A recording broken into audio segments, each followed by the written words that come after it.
Bem-vindos ao canal Nerd no Direito. O vídeo de hoje é Mestres do Universo, nova versão de He-Man da Netflix. Vale a pena ou será que vai estragar a sua infância? Farei uma crítica de Mestres do Universo, sem spoilers, só com algumas coisas que vocês já devem ter ouvido falar por aí. Dizem que essa versão de Mestres do Universo é uma continuação de He-Man e os Mestres do Universo lá dos anos 80. A sinopse é a seguinte: enquanto em Eternia estão celebrando a nomeação da Teela como mentora, no meio dessa cerimônia, o Esqueleto está invadindo o castelo de Grayskull com o seu exército. E a primeira coisa que eu digo pra vocês que vocês não podem esperar sobre Mestres do Universo é que nós não temos aqui uma censura de 16 anos como é em Castlevania, então não espere uma série um pouco mais violenta, um pouco mais adulta, como a gente tinha em Castlevania. Aqui a gente tem a censura de 12 anos, então na minha opinião assistir não vi nada demais, acredito que dá pra família inteira assistir a série sem problemas. Se você esperava que o He-Man fosse o principal aqui dessa animação de Mestres do Universo, talvez você se decepcione um pouco. Eu não fui com essa expectativa, eu já sabia que seria a Teela.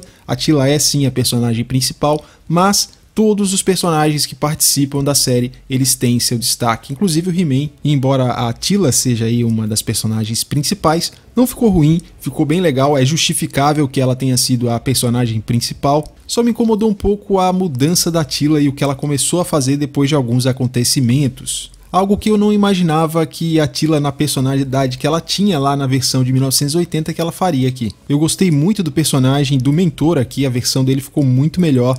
E todos os personagens ficaram mais badass do que eles eram lá na versão de 1980, que não dá pra comparar porque a versão de 1980 era uma coisa mais infantil, com histórias meio que fechadas, tinha o início e você tinha o término da história no mesmo episódio. Então isso é algo que você não pode esperar de jeito nenhum de Mestres do Universo nessa versão do Netflix. E tudo bem porque são propostas diferentes. A clássica música de transformação do He-Man também não está presente aqui, o que eu senti falta. Acho que poderia ter uma certa homenagem, uma certa nostalgia aí que poderiam ter feito, colocando essa música remixada em algum momento, e não fizeram isso. Tem um personagem específico também que na dublagem que não ficou como os trejeitos que nós tínhamos da versão do personagem lá dos anos 80, eu senti falta também disso, achei que poderiam ter feito alguma referência, algo nesse sentido. Quando você assistir você vai saber quem é. E continuando falando aqui sobre a dublagem em português, nós temos alguns personagens que são dublados pelo mesmo dublador, como é o caso do Gorpo, dublado pelo ator Mário Jorge Andrade. O Guilherme Briggs faz a voz do Pacato e ficou bastante similar ao que era a interpretação do Orlando Drummond lá no desenho dos anos 80. Já os demais personagens eu não consegui identificar ninguém que fosse da versão antiga. Confesso pra vocês que todos os outros personagens eu aceitei de uma forma mais fácil a mudança na dublagem, porém, em relação ao Esqueleto e ao He-Man, foram os que eu senti mais falta da dublagem antiga. A dublagem foi feita pela Som de Vera Cruz e o Garcia Júnior tinha sido convidado para dublar o He-Man, porém ele recusou o convite porque tem certas questões pessoais em relação ao estúdio de dublagem Som de Vera Cruz. E quem dubla o He-Man nessa versão é o Glauco Marques, que também é dublador do Zoro de One Piece. Já o Esqueleto, que era dublado pela lenda da dublagem Isaac Bardavi, que fazia uma versão do Esqueleto sensacional, aquela risada dele é única.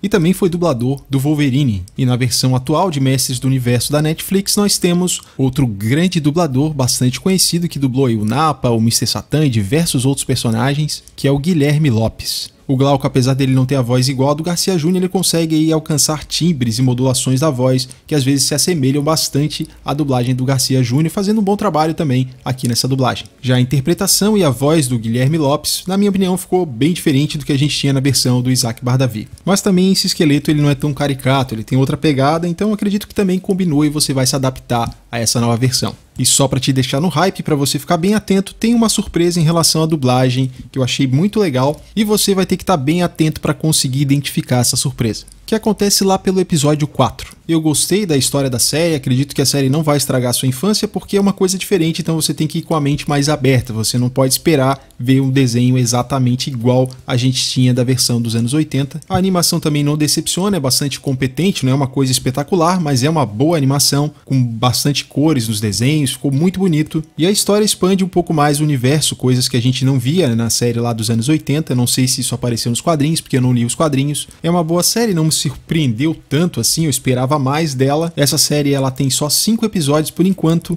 e deixa meio que o 5º episódio fique aberto o que vai acontecer e me deixou com vontade sim de ver o restante dos episódios. Até então daria uma nota 8 para a série do que eu vi até agora. Então pode assistir sem medo que Mestres do Universo da Netflix não vai estragar sua infância. Valeu e vejo você no próximo vídeo.